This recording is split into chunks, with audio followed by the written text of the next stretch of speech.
tardes, hermanos. Vamos a buscar en el Antiguo Testamento el libro de Eclesiastés, capítulo 7, del 1 al 18. Dice así, yo empiezo. Mejor es la buena fama que el buen ungüento, y mejor el día de la muerte que el día del nacimiento. Mejor es ir a la casa del luto que a la casa del banquete, porque aquello es el fin de todos los hombres, y el que vive lo pondrá su corazón. Mejor es el pesar que la risa, porque la tristeza del rostro se enmendará el corazón. El corazón de los sabios está en la casa del luto, mas el corazón de los insensatos en la casa en que hay alegría. Mejor es oír la reprensión del sabio que la canción de los necios. Porque la risa del necio es como el estrépito de los espinos debajo de la olla, y también esto es vanidad. Ciertamente la opresión hace entontecer al sabio, y las dádivas corrompen el corazón. Mejor es el fin de negocios que su principio, mejor es el suspirir los lirios que el activo de espíritu. No te apresures en tu espíritu a enojarte, porque el enojo reposa en el seno de los necios. Nunca digas cuál es la causa de que los tiempos pasados fueron mejores que estos, porque nunca de esto preguntarás con sabiduría. Buena es la ciencia con herencia, y provechosa para los que ven el sol. Porque escudo es la ciencia y escudo es el dinero, mas la sabiduría es sede que da vida a sus poseedores. Mira la obra de Dios, porque ¿quién podrá enderezar lo que él torció? En el día del bien goza del bien, y en el día de la adversidad considera. Dios hizo tanto lo uno como lo otro, a fin de que el hombre nada halle después de él. Todo esto he visto en los días de mi vanidad. Justo hay que perece por su justicia, y hay impío que por su maldad alarga sus días. No seas demasiado justo, ni seas sabio por exceso, porque habrás de destruirte. No hagas mucho mal, ni seas insensato, porque habrás de morir antes de tiempo. 18 todos. Bueno es que tomes esto, y también de aquello con que apartes tu mano, porque aquel que a Dios teme saldrá bien en todo. Amén. Oramos, hermanos, antes de amado Señor, gracias esta tarde. Tenemos, Señor, este momento precioso de poder, Señor, estudiar tu palabra. Palabras escritas por Salomón, para que nosotros podamos contemplar la realidad de la vida y todo lo que se pueda vivir en esta tierra. Gracias, Padre amado. Prepara nuestros corazones para que podamos recibir tu palabra, y ayúdanos, Señor, con entendimiento y sabiduría para poder ser nosotros, Señor, alimentados a través de tu palabra. Gracias, Padre Santo. Todo esto te pido y te ruego, Señor, en el nombre de Jesús. Amén. Pueden tomar asiento, hermanos.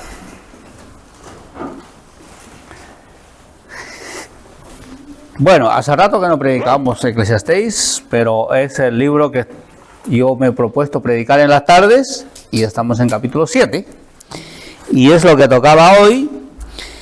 Así que, hermanos, como siempre empiezo diciendo que Eclesiastés es un libro, no es un libro doctrinal, pero es un libro así sencillo de entender y al mismo tiempo muy realista de la vida real, ¿no? O sea que no necesita mucha interpretación. Pero este capítulo todavía es algo más interesante. ¿Sabes por qué? Porque la mayoría de los versículos son poesías hebreas. Y las poesías hebreas se destacan por su paralelismo. Por ejemplo, en este versículo encontramos sobre todo un antitético, que quiere decir una parte que resalta y otra parte que resalta también, pero lo negativo, así, una buena y una mala, ¿no? Entonces, es una forma de escribir de Salomón y nosotros también podemos sacar un provecho de esta enseñanza. Por eso el título de la predicación he puesto Mirando la vida a través de lo mejor y lo peor. Entonces, nosotros podemos identificarnos tanto con lo mejor y también con la parte peor, porque la vida discurre por todo ello, ¿no? No siempre la vida es todo cosa buena, sino también pasamos por las partes malas. Entonces, el versículo, el punto número 1, mejor en la vida y en la muerte, versículos 1 al 4. Salomón empieza diciendo, mejor es la buena fama que el buen ungüento, y mejor el día de la muerte que el día del nacimiento, ¿no? Como se da cuenta, una parte buena y otra parte negativa, ¿no? Una parte buena o la parte mala.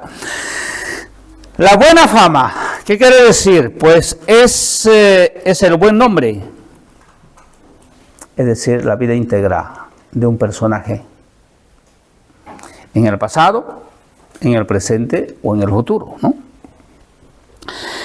Entonces, una vida íntegra, piadosa, no es una mera reputación entre los hombres, sino es un hombre que está con los ojos puestos a Dios. Eso es lo que destaca como parte positiva a Salomón.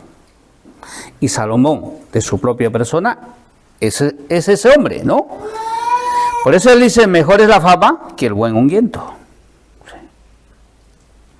Ahora, el buen ungüento también es una cosa preciosa, ¿no? Yo no tengo la costumbre de echarme el perfume, ¿eh? Tal vez de vez en cuando, pero no siempre. Pero yo sé que cuando una persona va perfumado, el olor que desprende es, pues no, se siente, la fragancia es agradable, pero es efímero, o sea que es un momento nada más. El perfume puede ser muy costoso, pero su fragancia dura lo que dura, ¿no? Es decir, habrá perfumes a lo mejor que te pueden durar, yo que sé, 3, 4 horas o el día entero, no lo sé. Pero un perfume que te dice que te dure, digamos, la semana entera, seguro que no hay, ¿no? Porque tenés que cambiarte ropa, tenés que bañarte. Entonces, pero Salomón dice,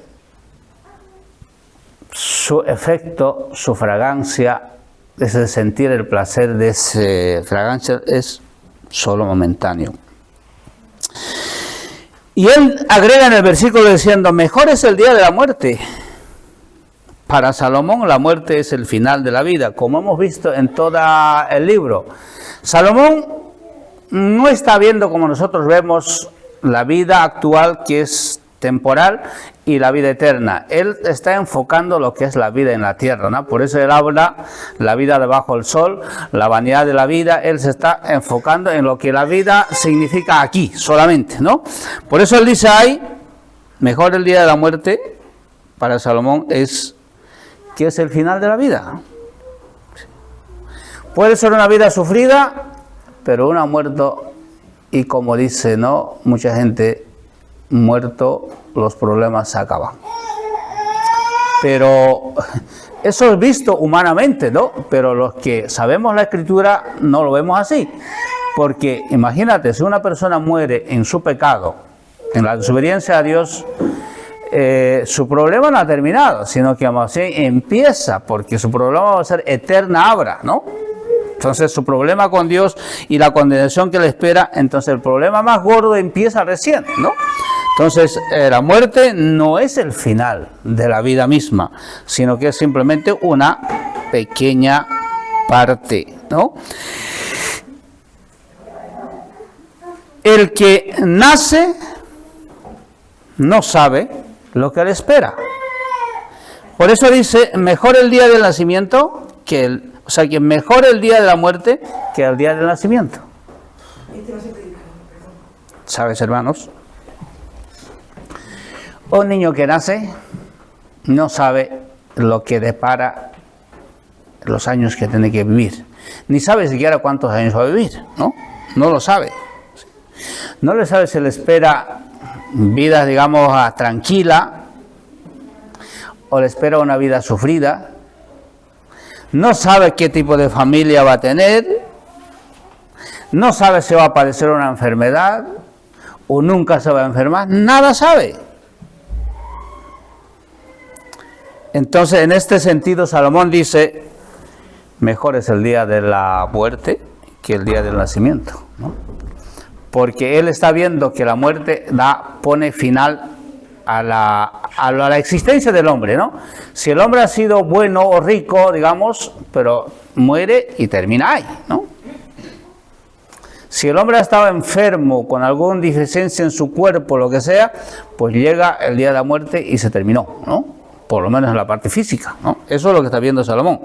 Por eso él dice que mejor es el día de la muerte que el día del nacimiento, porque el que ha nacido, como les he dicho, no sabe lo que depara la vida. Versículo 2. Es mejor ir a la casa del luto que a la casa del banquete, porque aquello es el fin de todos los hombres, y el que vive lo pondrá en su corazón. Salomón dice, mejor es ir a la casa del luto que a la casa del banquete. Ver al muerto en la casa del luto hace que los vivos piensen en su propia muerte. Esta reflexión es interesante, ¿no? Sí. Yo creo que aquí todos somos mayores, alguna vez habremos estado en un velorio, ¿no? Yo aquí en España he estado 2 o 3 veces, pero no más. Pero en Bolivia he estado en muchísimos velorios y entierros. Sí. Entonces, cuando tú vas al velorio, la sensación es muy diferente. Sí. Los rostros, la seriedad de las personas y de los dolientes, o sea que la familia, es muy distinta, ¿no? Entonces Salomón aquí está viendo que la parte no triste del final de la vida, él dice, mejor es estar en la casa del luto, o sea que en la casa del velorio, que estar en la casa del banquete. Porque en la casa del luto la gente no está pensando, puede que alguno que piense, ¿no? No está pensando, digamos, en la fiesta, en la diversión, en lo que va a comer, o sea que esas cosas no está pensando, sino que normalmente con un ataúd, si es tu familia, tu amistad, y mucho más con la persona que has compartido tu vida, has sido compañero o digamos miembro de la iglesia, entonces tú piensas, se ha acabado. ¿Y dónde está mi amigo, la persona con quien yo hablaba, compartía? ¿Dónde está? ¿Existe? ¿Se ha acabado? Entonces uno está reflexionando, ¿vale? Interiormente en su corazón. Y Salomón dice, yo prefiero estar reflexionando, ¿no? Lo que me puede pasar, porque yo también voy a morir, que estar en el banquete. ¿El banquete qué es? ¿No? Una fiesta donde hay comida, donde hay música, donde la gente se ríe, o sea que la gente se lo está pasando bien, ¿no? Entonces Salomón dice, mejor es la casa del luto que la casa del banquete. Si esto es así, es una buena reflexión para nuestra vida, ¿no? Si alguna vez nos toca estar en un velorio, en la casa del luto, pues es ocasión para reflexionar en lo que nos espera, ¿no? En lo que nos espera, ¿no? Porque la gente que está en velorio y allí, digamos, se expone la palabra del Señor, normalmente la gente escucha con más atención las palabras, ¿no? Y entonces es una buena ocasión, ¿no? Para poder exponer también la palabra del Señor. Y así sucede, ¿no? Porque, por ejemplo, en un velorio cristiano, ¿qué hay? oración, algunos cantos y palabra, ¿no? Entonces es un buen sitio, digamos, para poder reflexionar en lo espiritual, ¿no? Lo espiritual. Ya en los velorios de los inconversos, pues lo que he visto aquí es que hay grupitos que se juntan, charlan, la gente sale a fumar afuera, hay café para tomarse, ¿no? Eso, ¿no? Pero en un velorio cristiano es distinto, ¿no? Que sería mejor. Versículo 3 sigue diciendo Salomón, mejor es el pesar que la risa, porque con la tristeza del rostro se enmendará el corazón. Mejor es, en este caso, mejor es el pesar que la risa, porque con la tristeza del rostro se enmendará el corazón. Entonces, continuando con lo que es el funeral, Salomón dice, mejor es ir al funeral que ir a la fiesta. Porque en un funeral lo vemos un anticipo a nuestra muerte, ¿no? Seguimos con esa buena reflexión y Salomón lo dice de aquella manera. Que es mejor es el pesar que la risa, ¿no? Eso también es una realidad. En un velorio nadie está ahí contando, digamos, batallitas o anécdotas o chistes o bromas para que haya risa, ¿no? En el banquete es lo contrario, ¿no? Allí se cuenta, se suelta todo y la gente se lo pasa bien. Entonces, Salomón dice que ese es el lugar para poder reflexionar, ¿no? Entonces, indirectamente Salomón nos está diciendo la vida de discurrir, digamos, en sitios donde tengamos reflexión y pensamiento, lo que es nuestra vida aquí y lo que es nuestra vida en el más allá. Amén. Ese sitio, aparte del velorio, es la iglesia, si nos damos cuenta, ¿no? Porque aquí, bueno, no estamos con la cara, digamos, de que está en el velorio, ¿no? Pero bueno, tenemos un momento para reflexionar porque estamos pensando en las cosas más allá de la vida. Sabemos que nuestra vida va a acabar cualquier momento, pero nosotros estamos pensando en la vida futura, en la vida eterna, ¿no? Entonces la iglesia es ese lugar también donde reflexionamos porque adoramos a Dios, oramos a Dios, escuchamos la palabra del Señor. Entonces es lugar adecuado también para escuchar la palabra de Dios. Versículo 4 dice, el corazón de los sabios está en la casa del luto, más el corazón del insensato en la casa que hay alegría. Nos estamos dando cuenta, ¿no? O sea, que la casa del luto Salomón está usando como un ejemplo, ¿no? Para que podamos comparar lo que es lo triste, lo penoso, con lo que es la parte buena, ¿no? El corazón del sabio. ¿El sabio quién es, no? Proverbios dice, ¿no? O sea, que bueno, nos aconseja buscar la sabiduría de Dios, o sea, que la sabiduría viene de Dios. Entonces, el hijo sabio, el hijo de Dios sabio,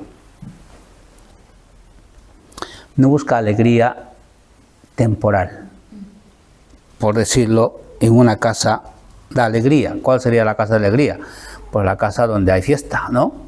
En nuestros tiempos a lo mejor sería la discoteca, ¿no? Yo creo que allí es donde más alegría, entre comillas, hay, ¿no? Y la gente será su rienda suelta. Nunca he estado en esos sitios, pero los que van allá cuentan de que se le pasa bien, no lo sé. Pero Salomón está diciendo, el corazón de los sabios está en la casa del luto. Yo diría que el corazón de los sabios está en la casa de Dios, aquí, en la iglesia, ¿no? Eso que decimos, que el culto donde nos reunimos es un pedacito del cielo, donde podamos sentir el amor entre nosotros, la comunión entre nosotros. Entonces, el corazón del sabio quiere estar ahí, ¿no? Ahí quiere estar, ¿no? Pero el corazón del necio, pues, piensa otras cosas, ¿no? Otras alegrías, como lo que hemos señalado, ¿no? Y allí van la mayoría de los jóvenes, ¿no? Los jóvenes, sobre todo, no están con la intención, digamos, y ¿qué dirían de nuestras iglesias, no? Porque nuestras iglesias no somos de las iglesias más alegres, ¿no? O sea, cantamos himnos antiguos y tenemos un piano que, bueno, suena más o menos también, pero poco más, ¿no? O sea, que no hay un poco de ánimo, por decirlo, ¿no? Entonces, Y la gente, incluso dentro del mismo cristiano, nos dicen que pues, en esa iglesia no hay, digamos, no espíritu, no hay poder, ¿no?, del Espíritu Santo, dicen, porque están muy apagados. Pero creo que no es así. Nosotros venimos a la casa de Dios, lo que estamos viendo, a reflexionar y adorar y aprender a Dios. Entonces, el corazón del sabio, Salomón dice en la casa del luto, pero nosotros diríamos, el corazón del sabio está en la casa de Dios, en la iglesia, ¿no?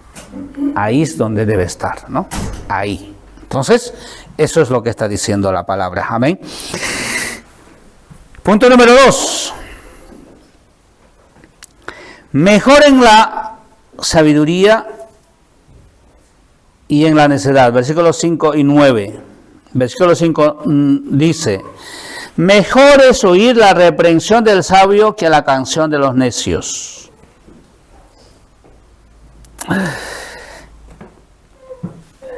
Hay veces el predicador sale aquí y parece que, bueno, ha estudiado nuestro caso y pues no los canta, digamos, como dicen aquí, ¿no? Lo que estamos haciendo, lo que estamos pasando.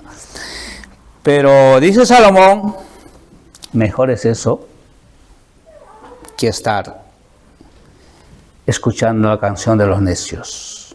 La canción de los necios, ¿qué es? La música, ¿no? Ese que habla del amor, ese que habla, no sé, de tantas cosas, ¿no? La música mundana, ¿no? Parece maravilloso si esas personas que escuchan o cantan esa música vivieran lo que dice, pues sería maravilloso, pero no es así. Y Salomón dice aquí, mejor es oír la reprensión del sabio, o sea, que del quien nos exhorta, del quien nos enseña, que escuchar la canción del necio. La reprensión piadosa ofende a la carne. Algún cristiano, algún creyente dice, el pastor se ha enterado algo de mí porque lo que está diciendo es contra mí. Ya, el pastor no se ha enterado de nada. El pastor está predicando lo que dice la Biblia. Y si la Biblia te está confrontando, es que Dios te conoce lo que te está pasando en tu vida, ¿no? Esto es así. Pero a la carne eso ofende. A la carne no ofende, ¿no? Pero no debe ser así. Pero da provecho al espíritu. La canción de los necios en la casa de la fiesta complace a la carne, pero daña el alma, ¿no? Como les digo, la canción suena, la letra parece tan poético y no sé, maravilloso, y uno canta, se divierte, pero ¿para qué? Para sufrirlo.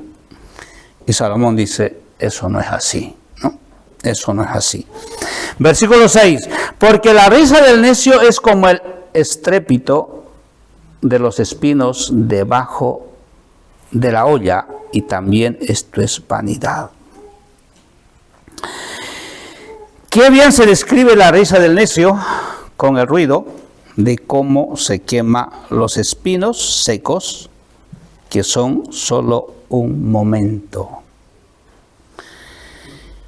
El estrépito es cuando tú pones en la llama que está ardiendo esos espinos, o sea que las ramas secas, eso empieza a arder y da unos así como reventones, unos chispas, explota, pero se acaba, ¿no? El fuego no dura.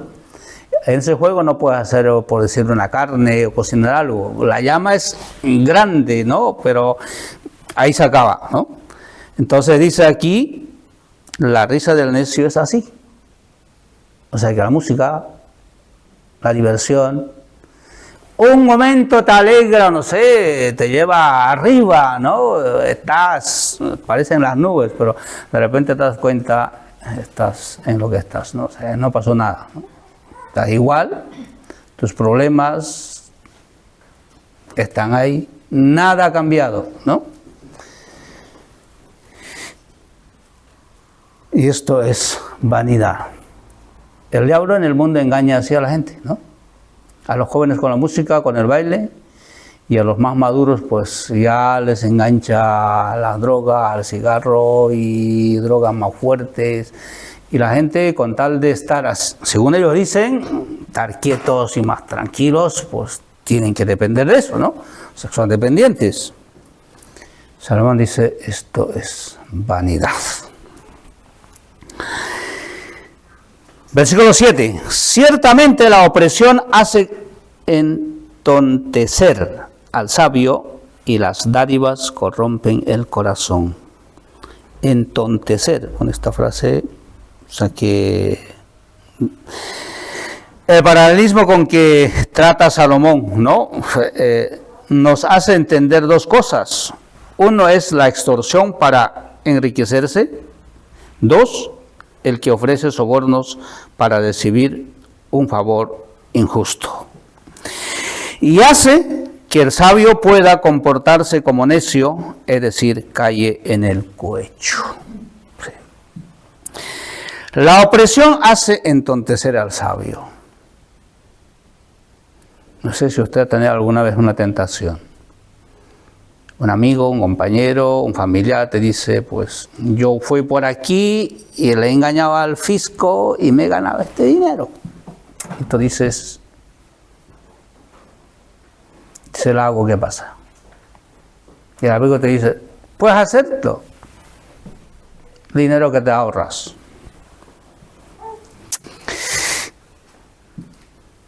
Es una opresión. El sabio está ahí. Sí. Pero si hacemos oído y si decimos, ¿quién se va a enterar de verdad?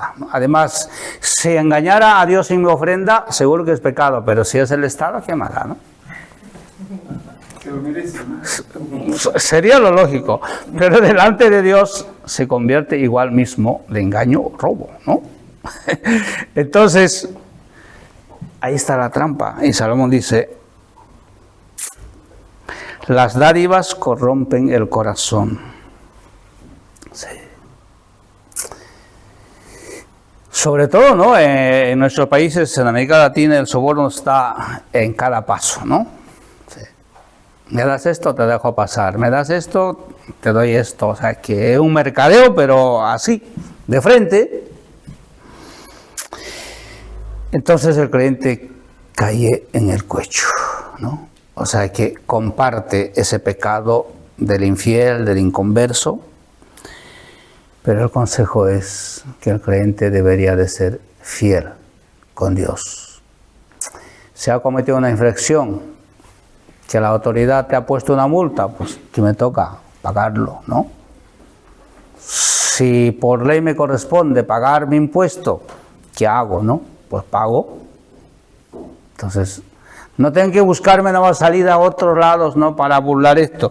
No es de cristiano, ¿no? Eso no es correcto. Eso es lo que está diciendo Salomón y no debemos de caer en el cuello. Versículo 8. Mejor es el fin del negocio que su principio, mejor es el sufrido de espíritu que el altivo de espíritu.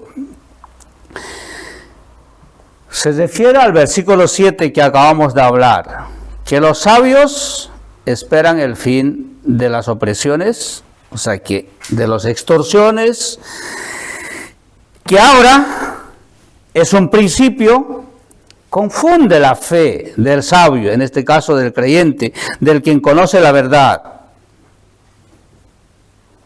Pero estos verán que son obra de Dios, que intervienen para el bien de ellos. O sea que el sabio se da cuenta que las cosas no están bien hechas. Entonces, a pesar de que puede ganarse un buen dinero o que pueda ahorrarse, no sé, ¿no? buenos trámites o dinero también, pues el sabio, el Hijo de Dios, prefiere pasar por la ventanilla y quedar libre, ¿no? Que estar cargando con la conciencia, ¿no? El altivo, que por su menosprecio al prójimo no mire sus palabras, mientras que el sufrido, el que sabe dominarse y soportar lo que se le imputa, se calla y evita la prolongación de la discordia. Mejor es el espíritu sufrido que el espíritu que el altivo de espíritu. No sé, de los que estamos aquí.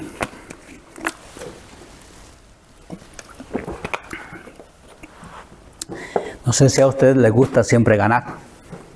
O sea, que tú siempre tengas la última palabra y que tú seas, digamos, ¿no?, el que dice esto es así y es así. Y que no tengan que enmendarte o no tengan que corregirte. O sea, que tú quieres ir siempre, digamos, de lo más listo. Y Salomón dice, mejor es el espíritu sufrido que el espíritu altivo. Puede que tú tengas razón, pero si el que tiene espíritu de altivo quiere estar encima y ser mejor que tú, porque él cree que es así, muchas veces conviene dar ese lugar. Porque luchando con uno que es espíritu altivo y necio, pues no vamos a ganar nada, ¿no? ¿Qué vamos a ganar? Entonces Salomón dice, mejor es estar tranquilo, escuchar. Si alguien tiene ese espíritu altivo, quiere ser el número uno, por decirlo así, pues puede hacerlo. A nosotros, a los sabios, nos basta con obedecer a Dios y hacer su voluntad. Y con eso estamos bien delante de Dios. No necesitamos que alguien nos diga, fulanito de tal es el número uno, el más sabio, el más listo, el que puede todo. No. Si alguna vez alguien nos dice eso, pues hay que pensárselo si es verdad, ¿no? Pero mejor es el consejo de Salomón aquí, que estemos quietos y tranquilos, ¿no? Eso. Versículo 9. No te apresures en tu espíritu a enojarte, porque el enojo reposa en el seno del necio. Otra muestra de la necedad más común son la impaciencia. Estaríamos aquí también viendo lo que hemos hablado del versículo 8, ¿no? Es quejarse de los problemas presentes.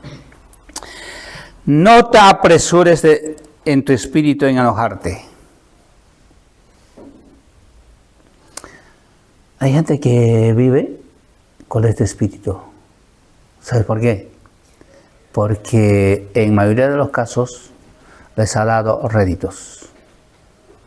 Por ejemplo, los hombres o las personas dominantes que maltratan a sus súbditos, ¿no? Llámese trabajadores, empleados, o en este caso puede ser incluso el marido a la esposa, o la esposa al marido, o el hijo al padre, o el padre al hijo. Para dominarlo, para tenerlo sometido, pues tiene que tener ese espíritu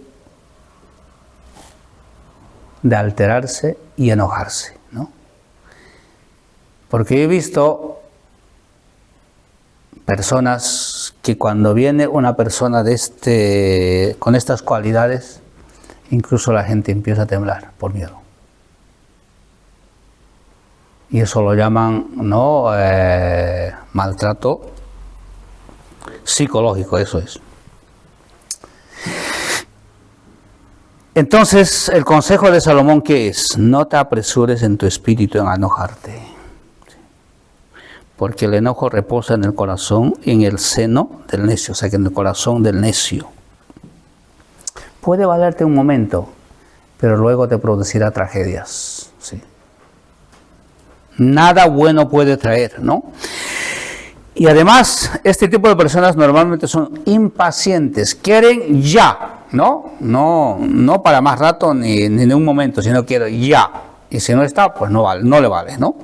Entonces, este es un problema, ¿no? Este es un problema. Si tienes alguna amistad con estas características, el consejo es mejor que te alejes, que compartas, no con ese tipo de personas, porque no vale la pena. Lo que puedas hacer, si es tu amistad, si es tu pariente, pues orar por ellos y buscar ocasiones donde tú puedas compartir alguna cosa positiva, pero no compartir o vivir ese tipo de vida. Amén. Número 3, la sabiduría da perspectiva. No todo es mal. Versículo 10 a 12 dice: nunca digas cuál es la causa de que los tiempos pasados fueron mejores que estos, porque nunca de estos preguntarás con sabiduría. Es decir, no pongamos en duda los caminos de Dios que han hecho mejores que los presentes, los días anteriores, o sea, que nuestras vidas anteriores. ¿Cómo lo hizo? Pues el ejemplo más claro en la Biblia tendríamos a Job. Job era un hombre justo, dice la Biblia, santo, perfecto, pero por una apuesta de Satanás, Dios permitió lo que le ha pasado a Job. Tremendo. Perdió todo lo que tenía, incluyendo sus hijos, y como último, su esposa se enoja y le dice: Job, ¿sigues diciendo Dios, Dios? Maldice a tu Dios de una vez y muérete y yo ya me voy, ¿no? Se fue. Y Job se quedó solo. Y encima vienen sus amigos. Primero vienen a acompañarle, se sientan, no dicen nada porque están como con miedo, ¿qué hacemos, pobrecito, no? Pero cuando empiezan a hablar, la atormentan a pobre Job hasta donde no podía aguantar, ¿no? Entonces, no podemos poner en duda los caminos de Dios.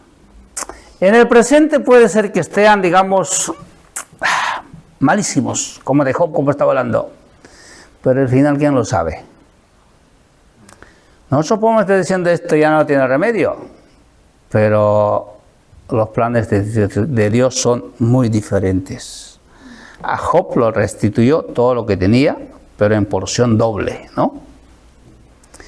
Y a nosotros, si no nos restituye aquí lo que podamos perder, pues en su reino con total seguridad y garantía. Amén.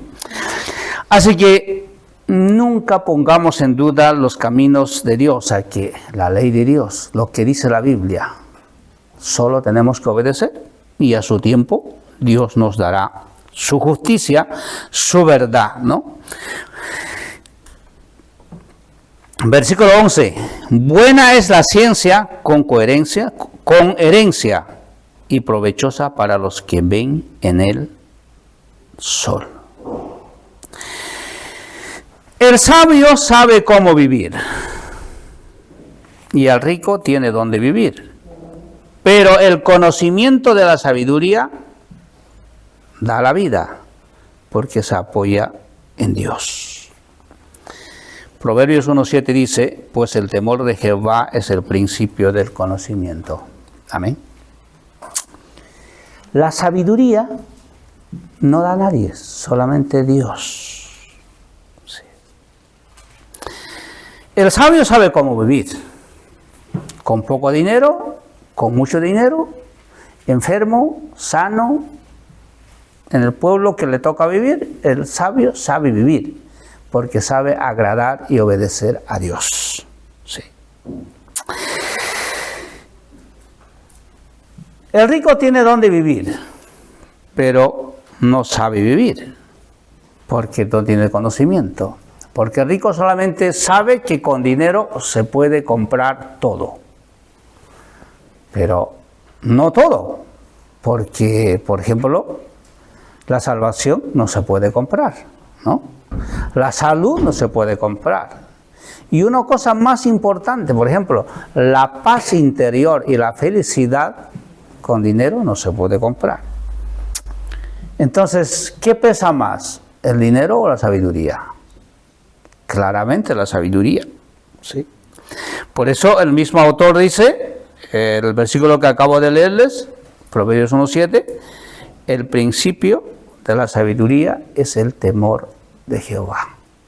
Si usted, hermano y hermana, teme a Dios, guarda sus palabras, lo que le puede estar pasando en la vida siempre serán momentáneas y no de comparar con lo que nos pasará en la eternidad.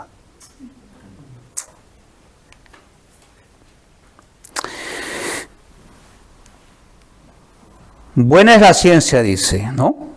Más bien la ciencia, es decir, la sabiduría, en comparación con una herencia buena, eso es tan buena como una herencia, si es mejor. a los que saben aprovechar.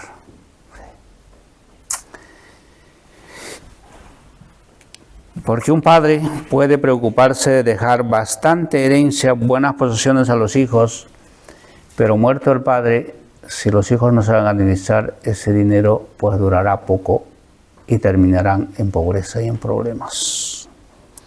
Historias como esas hay muchas en este mundo, ¿no? Pero si el padre en la sabiduría de Dios les ha heredado conocimiento, temor de Dios, esos hijos pues serán felices sirviendo y obedeciendo al Señor. Y la promesa de Dios es que a estos hijos no les faltará el pan de cada día, ¿no? Entonces, poniendo las dos cosas delante de Dios, la que triunfa es, ¿no?, la ciencia con sabiduría como herencia. No el dinero, no las posesiones, porque esos se terminan, ¿no? No siempre son eternos. Versículo 12. Porque escudo es la ciencia y escudo es el dinero, mas la sabiduría excede en que da vida a sus poseedores. Ya afirmas la palabra del Señor aquí.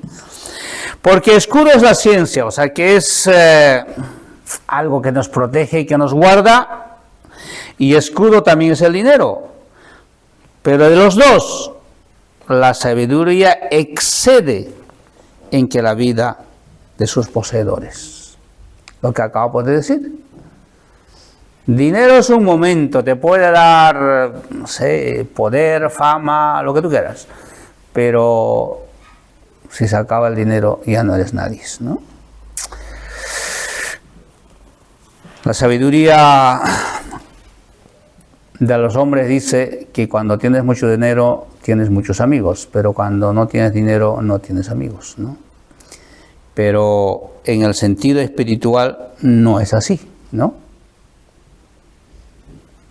Los sabios que son los hijos de Dios tienen hermanos, hermanas espiritualmente que son sus amigos. Esos, si son creyentes, hijos de Dios de verdad, no necesitan que el hermano tenga bastante dinero para ir con ellos, sino que estos van por convicción, por amor, porque Dios ha dicho que seamos unos en su espíritu. Amén. Eso es lo que nosotros tenemos que desear. Y eso es lo que nosotros debemos de poseer antes que el dinero y la fama. 4. La sabiduría al considerar la obra de Dios. Versículo 13 y 14. Dice el versículo 13, mira la obra de Dios, porque ¿quién podrá enderezar lo que Él torció? Mira la obra de Dios. Versículo 14 dice, en el día del bien goza del bien, y del día de la adversidad considera. Dios hizo tanto el uno como el otro, a fin de que el hombre nada halle después de él. Mira la obra de Dios. ¿Quién podrá enderezar lo que Él torció? Nadie. Sí. Nadie puede torcer lo que Dios ha trazado. Ni puede torcer, ni puede enderezar. O sea que Dios es soberano, Dios es todopoderoso, en Él existe y por Él existe el mismo mundo y en Él nosotros existimos, así que todo el poder y la potestad y autoridad está en las manos de Dios, ¿no? Por eso dice el versículo 14, en el día del bien goza del bien y en el día de adversidad considera que Dios hizo las dos cosas.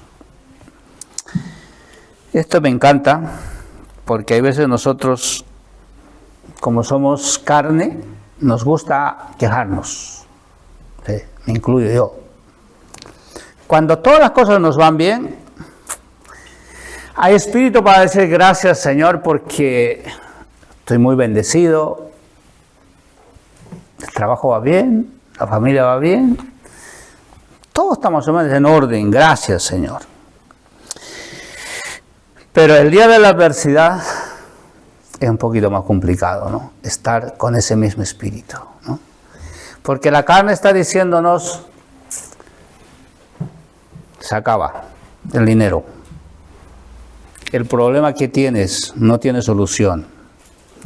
Y el enemigo nos manda al vecino, al amigo, no sé a quién, nos está diciendo, ve por este camino, ¿no? Tú estás diciendo Dios, Dios, orando, pero fíjate que Dios no te está escuchando, ¿no? Yo te aconsejo que vayas por otro sitio, ¿no?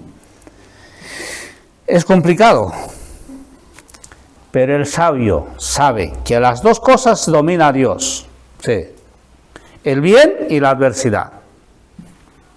Dios tiene control en las dos áreas. Si estamos en la parte donde todo va bien, Dios tiene control. Y si estamos en la parte donde todo parece adverso, hay problemas de todo tipo, Dios también tiene control. Y el sabio dice, si Dios tiene control, da igual por donde esté, pues Él me va a sacar de este lugar, ¿no?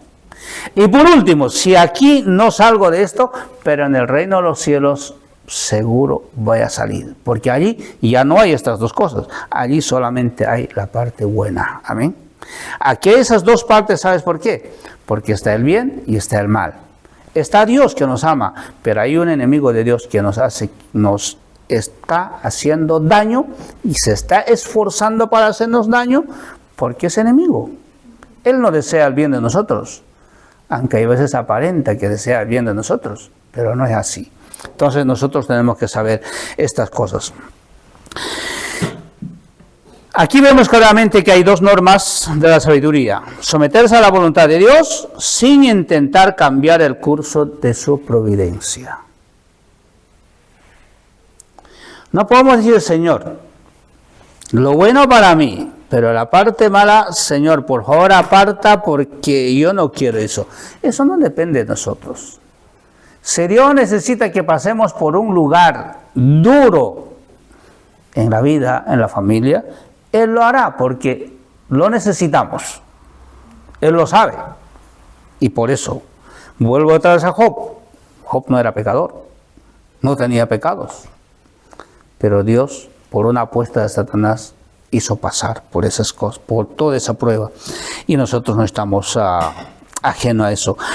Dios ha dispuesto lo adverso, lo mismo que lo próspero, a fin de que guardemos en cada momento buen ánimo, compostura, en temor de Dios. No tenemos opción para quejarnos, hermanos. Solo tenemos opción para decir gracias. ¿Por qué? Porque Dios tiene control en las cosas.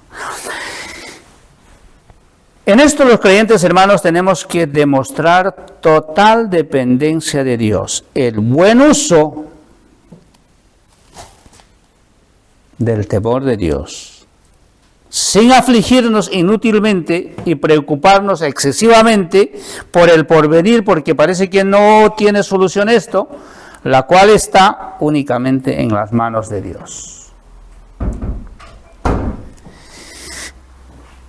Si yo tengo un problema, hermanos, y si no está en mis manos el arreglarlo, siempre digo yo, a veces hablamos con mujeres, le digo, ¿qué podemos hacer? No está en nuestras manos. Lo que podemos hacer es esperar y confiar en Dios. Es lo único que podemos hacer. Y es lo que está diciendo la palabra del Señor, ¿no? Nuestra dependencia en estos casos debe ser completa y total. Porque no está en nuestras manos arreglarlo. Porque no sabemos lo que va a pasar mañana, lo que va a pasar pasado. No lo sabemos. Pero Dios sí lo sabe. Y entonces, ¿qué me queda? Pues rendirme a los pies del Señor y depender completa y únicamente de Él. Lo que pase y lo que venga estará bien. Señor, gracias. Y cuando llegamos a ese punto, Dios dice, mi hijo se entiende, confía en mí. Entonces, puede levantar un poco y darnos la salida pronto. Porque la promesa está, ¿no? Nunca Dios permitirá que seamos probados más de lo que podamos aguantar. Amén. O sea, que Dios no nos va a dejar morir con la prueba. No. Él sabe hasta qué punto somos capaces de aguantar, y cuando está llegando al límite, Él dice, abre la puerta, se arreglan las cosas y cambia la perspectiva y todo está bien, ¿no?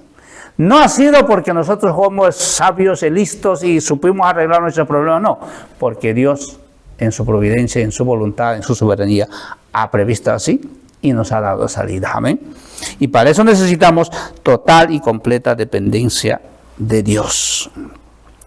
En ese sentido, no vale afligirnos como inútilmente, preocuparnos excesivamente, porque ¿qué sacamos con eso? Nada, solo incluso podemos enfermarnos. Entonces conviene confiar en Dios. El hombre no puede enmendar lo que Dios dispuso. No puede. Los designios de Dios son únicos y para siempre.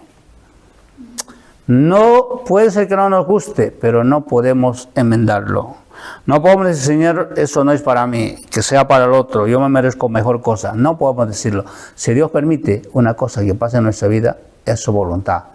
Y el Hijo de Dios acepta y confía, se rinde a Él y seremos victoriosos. 5. Peligros a lo largo del camino, versículo 15 y 18. Ya terminamos. Versículo 15 dice, todo esto he visto en los días de mi vanidad. Justo hay que perece por su justicia y hay impío que por su maldad alarga sus días. Los días de mi vanidad. Salomón se quejaba de la vida sin significado. Ha visto sufrir a muchos justos, perecer por su justicia, y a los impíos prosperar, y él dice, esto es vanidad. Salomón lamenta esta situación. Pero eso no ha cambiado hoy en día, sigue siendo igual.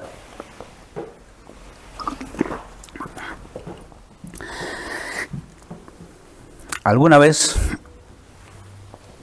te ha pensado, por ejemplo, si nosotros somos hijos de Dios, nos esforzamos en hacer bien las cosas, obrar correctamente, orar todos los días, leer la Biblia,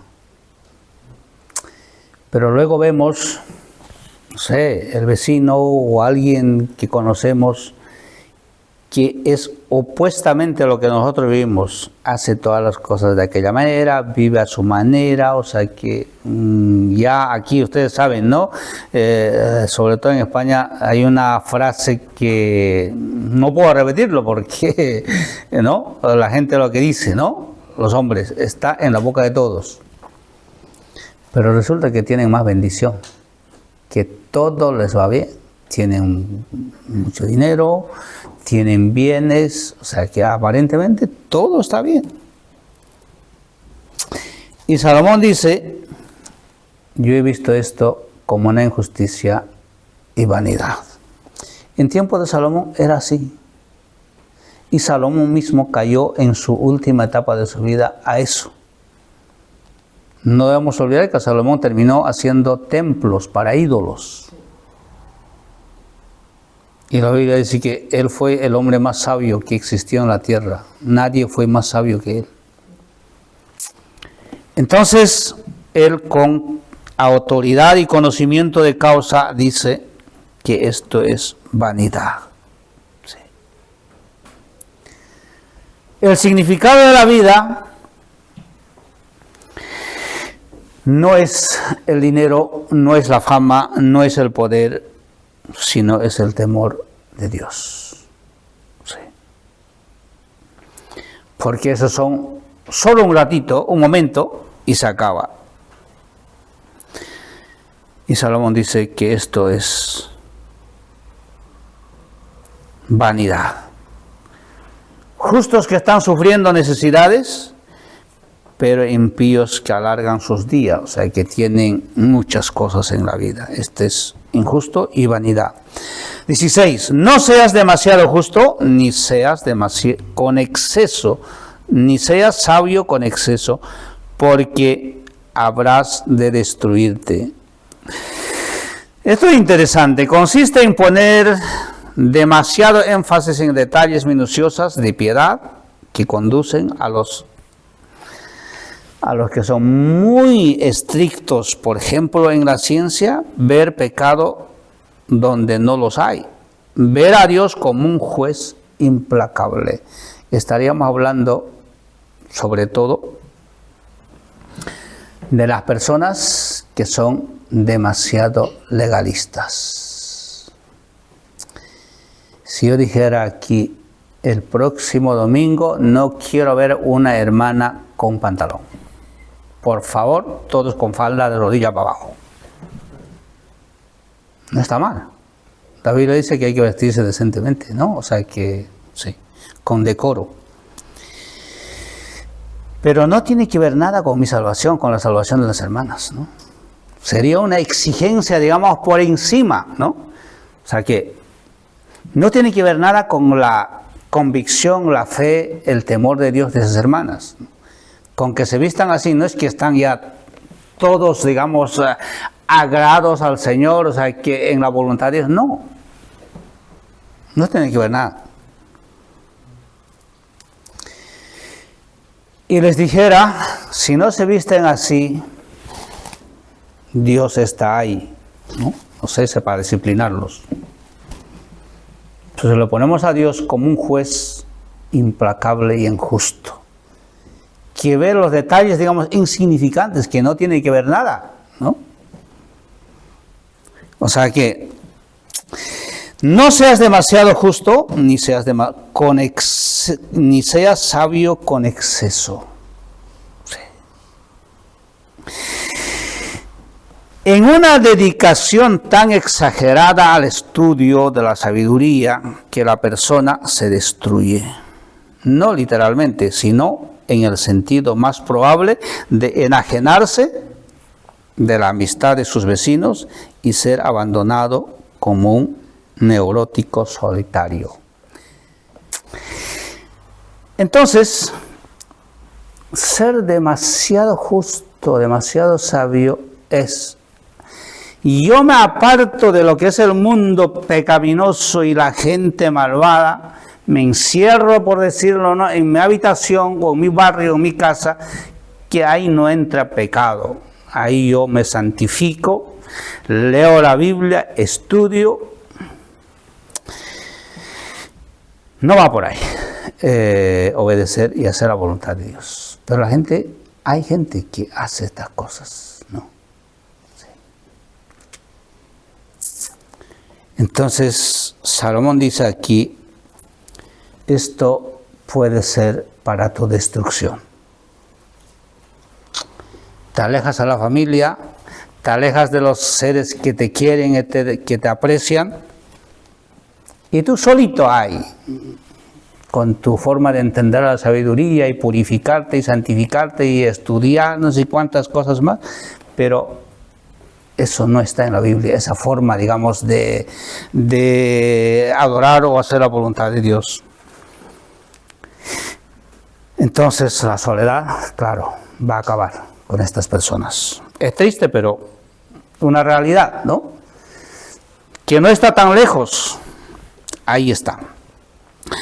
Versículo 17. No hagas mucho mal, ni seas insensato, porque habrás de morir antes de tu tiempo.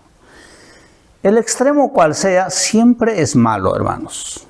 Dios nunca nos manda a hacer cosas extremas. Dios, por ejemplo, nunca dice ayuna 40 días hasta morir. No dice esas cosas el Señor. Aunque hay por ahí cristianos que dicen que se van al monte a ayunar hasta que Dios les aparezca y les hable, ¿no? Si no, no vuelven. Pero los extremos son malos. Dios nunca pide extremos, ¿sí?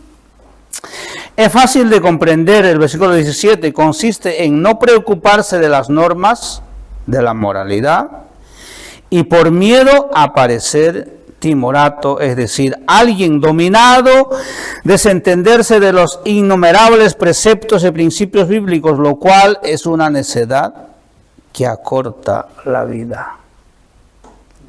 ¿Dios qué pide de nosotros, hermanos?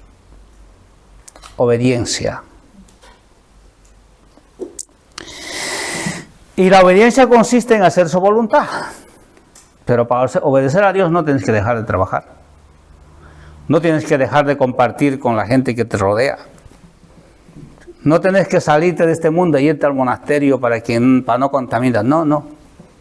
Tienes que vivir en esta vida y demostrar ahí. Porque el mandato es, ustedes son la luz y la sal de este mundo. Yo solito encerrado por ahí, pues ¿a quién le impacto? ¿No? A nadie.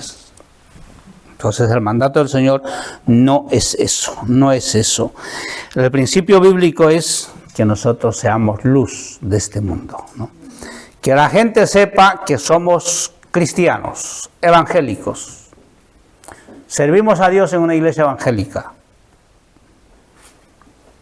Y la gente tiene que apercibir que somos distintos a ellos. Nos ofenden, no nos enojamos. Nos insultan, no devolvemos insulto. Entonces la gente dice, si estas personas son distintas, será porque son evangélicos. Aquí más la gente dice es que son protestantes. Yo siempre les digo, no, protestantes no, porque yo no he tenido que protestar contra nadie para ser hijo de Dios, ¿no? Yo soy creyente evangélico, ¿no? Entonces, pues esa es nuestra condición y así es como debemos vivir. Amén. Terminamos. Para el creyente el mejor nombre en la vida es el nombre de Cristo. Y tenemos que nosotros darle honra y gloria a Dios en su nombre. Y nuestra adoración a Él es como un perfume más caro, que es solo un momento de nuestra adoración ante Dios. Sí. Dios no necesita de nuestras cosas materiales. Dios necesita nuestra obediencia, nuestra dedicación a Él. Eso es lo que Él necesita de nosotros. El último versículo, el versículo 18, acaba diciendo, bueno es que tomes esto y también de aquello, no apartes tu mano, porque aquel que a Dios teme, saldrá bien de todo. Amén. Esta es la conclusión, claro, de todo lo que hemos hablado. Sea lo que sea la vida, si usted teme a Dios, obedece a Dios, todo saldrá bien. Puede que aquí no, pero con total seguridad y garantía en el reino de los cielos. Amén. Porque yo he visto aquí hombres que han sufrido toda la vida y han muerto así. Y uno diría, qué pena. Pero de pena nada. Porque han obedecido a Dios, tienen vida eterna. Amén. Pena es de aquel que vive, parece tan feliz en todo, con todo en esta vida, pero de repente muere. Y si no han sido salvos, pues condenación eterna en el infierno. Eso sí es pena. Pero si uno sufre los años que le toca vivir en esta tierra, incluso sufriendo, penando, es ganancia para la gloria de Dios. Vamos a ponernos de pie y decir gracias al Señor. Amado Padre, gracias esta tarde. Ha sido maravilloso, Señor, compartir estos versículos. Poesías que están escritos en tu palabra para que podamos nosotros entender de una manera sencilla la realidad de la vida, lo que es lo bueno y lo que es malo. Señor, hay veces para nosotros es complicado, Señor, entender lo que tú obras en la vida de los hombres en todo el mundo. Pero la única verdad que hoy hemos entendido es que nuestro obedecer a ti es lo mejor que podemos hacer. Y eso tiene recompensa, conforme tu palabra, en tu reino y en la vida eterna. Bendice a mis hermanos, Señor, que han venido esta tarde con estas palabras. Y danos ánimo y fortaleza para seguir luchando en la vida. Porque en la vida llevamos pruebas, dificultades, pero Padre, fortalécenos, danos fuerza para seguir en esta lucha, porque la victoria está garantizada, porque contamos con tu ayuda y tu protección y tu guía, y tu Espíritu, Señor, que mora en nosotros. Gracias, Padre Santo. Te lo agradezco todo, en el nombre de Jesús. Amén.